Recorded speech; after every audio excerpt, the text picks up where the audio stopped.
Alright mga boss, so dito may nakita ako ditong Benelli 180S. Etong ganda na ito mga boss, oh. Parang big bike na rin siya. Alright, so 4 bulbs siya, no. Ayan, kung mapapansin sa headlight niya, ang ganda. Medyo madilim lang talaga kasi walang ilaw. Pero yan, kung makikita nyo, ililiwanagan ko na lang yung brightness niya. Okay, so sa price na ito, yan, check natin mga boss. Sa presyo na ito is nasa 139,000.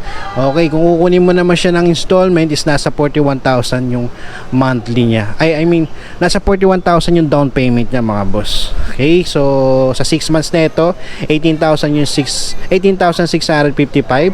Kung sa 12 months, 10,130. Tapos sa 18 months is 7,288. Sa 24 months is 5,867. Tapos sa 30 months is 5,015. Sa 36 months is 4,447. Alright mga boss, itong motorsiklo na to na Benelli